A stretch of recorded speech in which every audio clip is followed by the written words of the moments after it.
औज़ुबिल्लाहिमिनश्शैतानिर्रजीम बिस्मिल्लाहिर्रहमानिर्रहीम। दोस्तों, आज की वीडियो में हम गौसे पाक की विलादत के कुछ वाक़यात बयान करेंगे। आप मेरी वीडियो को बग़ैर स्किप किए पूरा देखिएगा ताकि आपको गौसे आज़म की विलादत के वाक़यात और मौजज़ात मालूम हो जाएं। हज़रत गौसे आज़म रहमतुल्लाह अलैह आपकी विलादत से पहले कई औलिया किराम ने आपकी विलादत की बिशारत दे दी थी। सैयदना इब्ने अदरीस का बयान है कि हज़रत शेख खलील बल्कि रहमतुल्लाह अलैह ने अपने कशफ की बिना पर सालिहीन को बिशारत दी थी कि 5वीं सदी में मुहय्यिद्दीन लक़ब के साथ अल्लाह का नेक बंदा इराक़ में पैदा होगा जो अपने वक्त का गौस होगा, औलिया अब्तार का सदर होगा। हज़रत शेख अब्दुल कादिर जिलानी की विलादत के वक़्त बहुत से वाक़यात पेश आए, जिनमें से पहला वाक़या विलादत की रात पेश आया। आपके वालिद मोहतरम को ख्वाब आया कि हजूर अकरम सल्लल्लाहु अलैहि वसल्लम सहाबा इकराम रज़ियल्लाहु तआला अन्हु और औलिया इकराम के हमरा तशरीफ़ लाए हैं और फरमाते हैं कि ए अबू सुलेम, तुझे अल्लाह ताला ने फ़र्ज़ंदे सालिह अता फरमाया है जो मेरे नस्ल में से है। वो मेरा और अल्लाह रब्बुल इज़्ज़त का महबूब है और औलिया अहताब में इसका मर्तबा बहुत बुलंद है। दूसरा वाक़या, जब आपकी विलादत हो गई तो इस महीने में कोई भी लड़की पैदा नहीं हुई, सब के सब लड़के पैदा हुए जिनकी तादाद 1100 के करीब थी। इस रात जितने लड़के पैदा हुए सब के सब वलिय कामिल निकले। ये भी आप रहमतुल्लाह अलैह की करामत और अफजलियत थी। आपकी विलादत के बाद भी बहुत से हैरान कुन और हैरत अंगेज़ वाक़यात पेश आए। विलादत के बाद जो वाक़या पेश आया, आपकी वालदा फरमाती हैं कि जब शेख अब्दुल कादिर जिलानी मेरे यहाँ पैदा हुए तब रमज़ानुल मुबारक शुरू होने वाला था। हज़रत शेख अब्दुल कादिर जिलानी इस माह मुक़द्दस में अपनी माँ का दूध नहीं पिया करते थे। इत्तफ़ाक़न एक दफ़ा बादलों की वजह से रमज़ानुल मुबारक का चाँद छिप गया।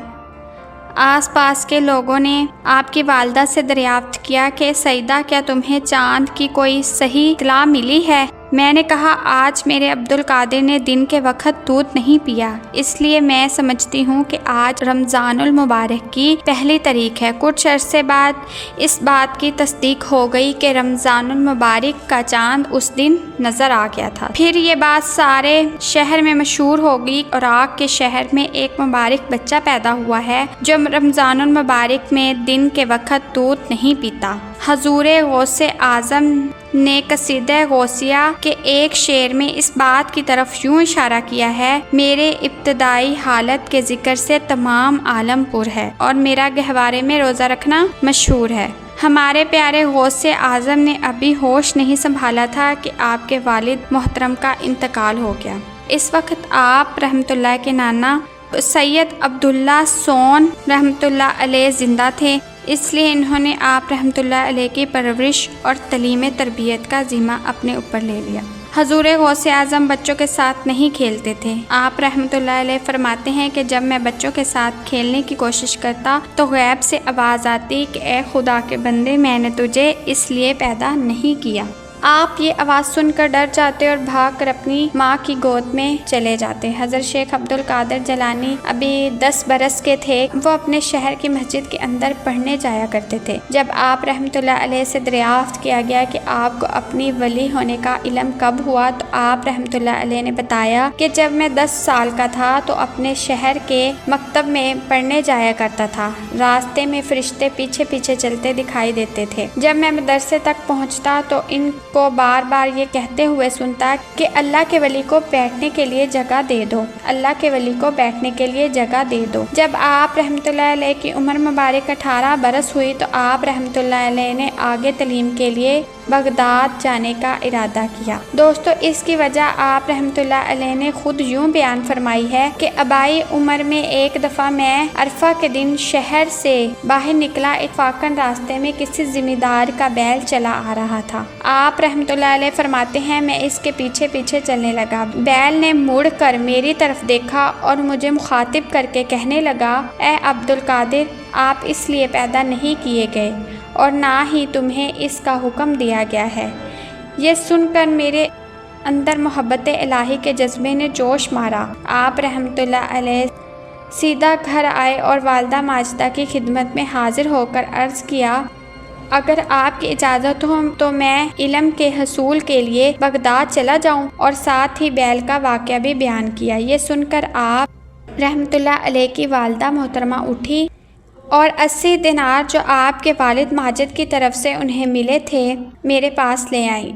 आपने इनमें से 40 दिनार लिए और 40 अपने भाई के लिए छोड़ दिए। वो 40 दिनार आपकी वालिदा मोहतरमा ने आपकी कमीज़ के अंदर सिलाई कर दिए और फिर आप रहमतुल्लाह अलैह को नसीहत फरमाई कि ए अब्दुल कादिर, कभी झूठ मत बोलना। इसके बाद आपकी वालिदा माजिदा आपको रुखसत करने के लिए बाहर आई और एक लंबी सांस लेते हुए कहा, मेरे बेटे, मैं तुझे अल्लाह के हवाले करती हूँ, वही तेरा मुहाफिज और निगहबान है। आप रहमतुल्लाह अलैह वालिदा मोहतरमा से रुखसती लेकर बगदाद जाने वाले एक काफ़िले के साथ हो लिए। जब यह काफ़िला हमदान से आगे बढ़ा तो 60 डाकुओं ने आपके काफ़िले पर हमला कर दिया और सारे काफ़िले का सामान लूट लिया, मगर किसी ने आप रहमतुल्लाह अलैह की तरफ ना देखा।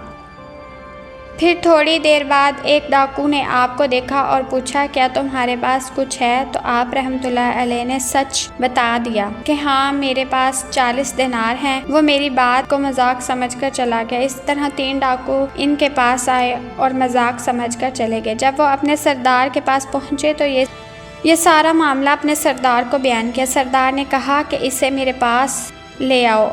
तो वो आप रहमतुल्लाह अलैह को अपने सरदार के पास ले गए और डाकुओं के सरदार ने आपसे पूछा, सच बता, तेरे पास क्या है? आप रहमतुल्लाह ने कहा, मेरे पास 40 दिनार हैं। इसने कहा कि कहाँ हैं? आप रहमतुल्लाह अलैह ने फरमाया, मेरी माँ ने मेरी कमीज़ के अंदर सिए हुए हैं। सरदार ने कमीज़ को देखा तो इसमें दिनार मौजूद थे। ये देखकर सरदार ने कहा कि तुम जानते हो हम डाकू हैं, तुमने इन दिनारों को हमसे छुपाया क्यों नहीं? आप रहमतुल्लाह अलैह ने फरमाया कि मेरी वालिदा ने मुझे नसीहत की थी कि बेटा, कभी झूठ मत बोलना। मैं किस तरह अपनी वालिदा की नाफरमानी करता। ये सुनकर डाकू का सरदार बेहद शर्मिंदा हुआ और रोने लगा और कहने लगा कि तूने अपनी माँ की नाफरमानी नहीं की और मैं जो इतने अरसे से अपने रब की नाफरमानी कर रहा हूँ, इसने आपके हाथ पर तौबा कर ली और इसके साथियों ने भी तौबा की। ये पहली दफ़ा था कि लोगों ने आपके हाथ पर तौबा की थी। हज़रत शेख अब्दुल कादिर जिलानी जब 400 मील से ज़्यादा का तकलीफ था और ख़तरनाक सफ़र तय कर 427 हिजरी में बगदाद पहुँचे, वहाँ आपने उलमा कराम से मज़ीद दीनी तालीम हासिल की। आप कुरान पाक तो पहले ही हिफ्ज़ कर चुके थे, लेकिन बगदाद में क़याम के दौरान आपने दोबारा क़िरात के साथ कुरान पाक पढ़ा। तो दोस्तों, ये थी हमारे गौसे आज़म रहमतुल्लाह अलैह की विलादत और मौजज़ात। उम्मीद करती हूँ कि आपको मेरी वीडियो पसंद आएगी। आप इसको ज़्यादा से ज़्यादा लाइक, शेयर और सब्सक्राइब ज़रूर करेंगे।